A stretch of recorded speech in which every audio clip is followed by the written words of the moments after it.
The Sprixie Show. Welcome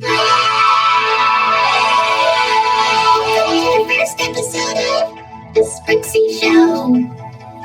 Today, we're going to be looking at something so interesting and so hybrid.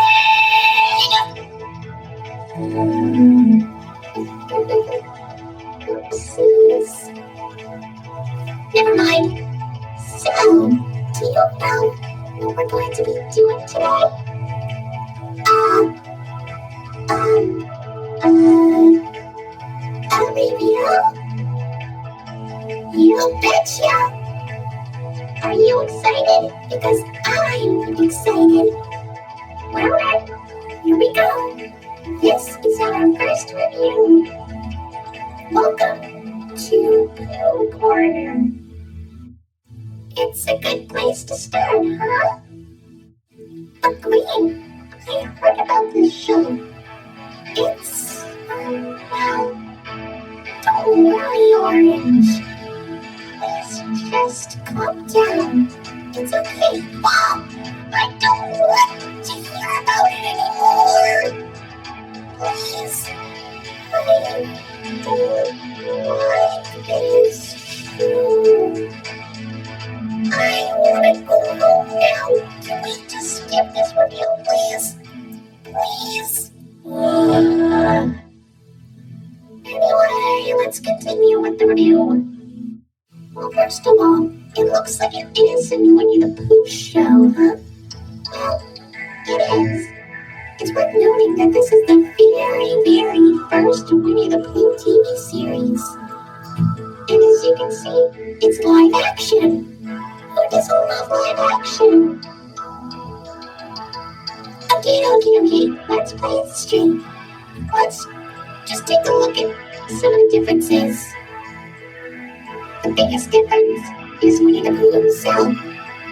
He looks like Winnie the Pooh, only some people think he's creepy looking. Well, the cartoon Winnie, he's kind of cute. As you would expect, that's his regular appearance. But the live action part of Pooh Corner, he's kind of, well, dare I put it, a little bit unnatural. I mean, his head seems a little too small, obviously because it's a costume, and people don't have that big of a head. And I don't know, just seeing him walk around in like full body when there's somebody in the costume, it's just, I don't know. And don't even get me started about those eyes.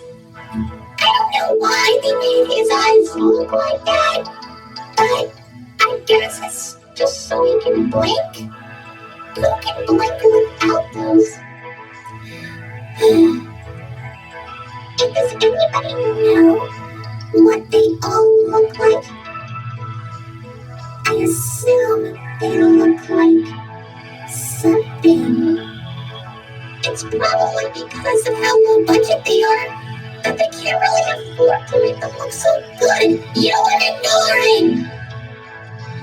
Piglet is, well, he looks kind of cute. I'm pretty sure that the person who made these costumes had to make sure that they fit the people, were able to have their heads and their bodies be perfectly fit. But piglets, I wonder how small the person in the piglet costume was.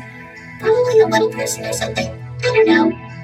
But let's look at the differences between this piglet costume and the cartoon piglet.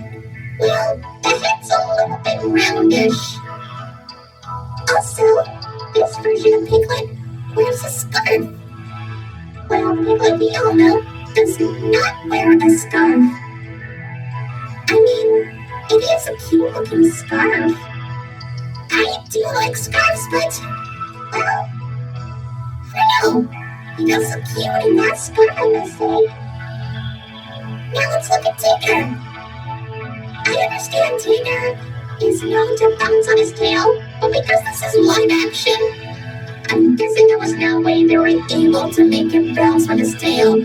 I mean, A fake tail isn't as strong enough as well, any tiger's tail, I must say. Also, I think that he's a little too, dare I say, quick. But you know what? I guess that's what makes Tigger funny. He's supposed to be really energetic. He's kinda cool here. He's really in character. The only difference is that instead of a pink nose, he has a black nose. I don't know, maybe they didn't have enough pink fabric to make the nose when they were making the costumes. Oh well. Now as for Eeyore, he is considered to be, well, an old gray donkey, as he is. But the thing is about this version of Eeyore is that he's less depressed and more cheerful. Also, I don't know if this is tied to any of the other stuff, but he really likes to eat thistles. I mean, thistles are plants, so I guess maybe they kind of put that into the actual Pooh stuff, but I guess that we've never really had that information, and we've only heard it here.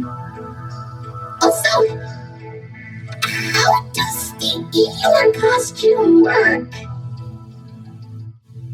So for Kanga, I understand Kanga is kind of the female in the Winnie the Pooh cast, but just seeing the live-action version of Kanga, well, in Welcome to Pooh Corner form, she kind of looks a little bit like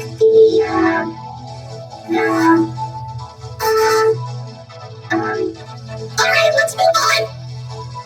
Roo is, he's actually kind of cute. And that's all. Moving on.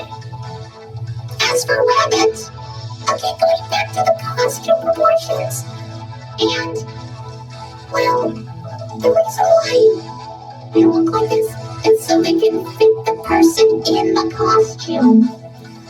But for this, I feel like Rabbit looks a little bit too wide. Well, the cartoon Rabbit is more, well, thin, I must say. Also, I noticed that Rabbit is less cranky than his original cartoon counterpart. Maybe the people who made the show just don't like Rabbit being a jerk. Finally, we have Owl. Owl, well, I'm guessing he's more of the, I don't know, he does have the gag of, or the running gag, I must say, much like Eeyore with the thistles. He likes to talk about his relatives. But you know what? Well, I'm guessing that's kind of a thing he could do. I mean, yeah, sure, he can be very mature and wise, but, yeah, just hearing him talk about his relatives is kind of amusing, I guess. But, yeah, I'll stick with that. I can understand. G Green, I never knew that the characters had some interesting looks and personalities.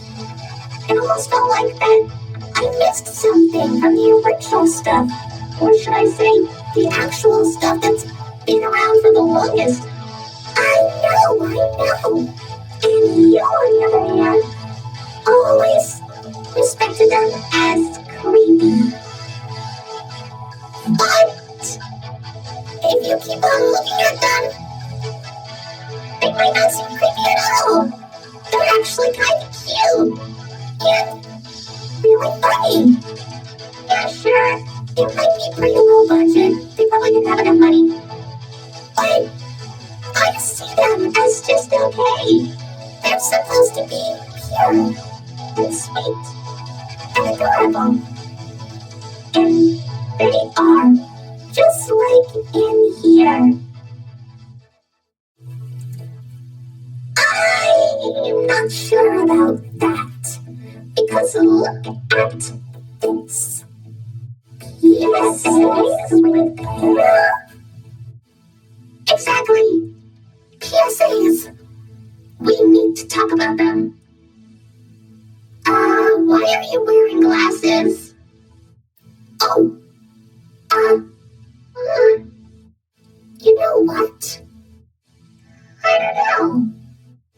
According to this, it seems that they did these PSAs for educational children for schools. They talked about school bus safety and stranger danger. Oh, that's nice. I guess it would have been. Wait, what? School bus safety, etiquette, and stranger danger? Are you telling me that they also educate children at school? Yeah. Is that a problem? I can't believe that those kids were actually able to pay attention without, worrying. Don't worry about anything. You see, Pooh's Great School Bus Adventure is a 13-minute long PSA that was released, I believe, in 1984. It taught children all about proper school bus etiquette. Well, what the point is that the gang boards the school bus to deliver a proposed school lunch to Christopher Robin, which I believe is the only time he was ever addressed to in the show. Anyway, while on the bus, they talk about what to do and what not to do in terms of school bus safety. This includes not running in front of the bus, not going under the bus, and don't eat or drink on the bus. Proper safety, school bus stuff, all that kind, stuff like that. I mean, it's not really that popular. In fact, I'm pretty sure that you can only find a VHS copy of it somewhere in, I don't know, a really old vintage antique store or something. Some kind of thrift shop. There's no way you're able to find it in a library anymore. Unless you look hard. Really hard. I mean, come on. I feel like this is probably one of the most jarring things I have ever experienced from Winnie the Pooh, but there's more. However, there was another PSA, which is obviously the stranger danger one. Too Smart for Strangers was released in 1985 and was 45 minutes long.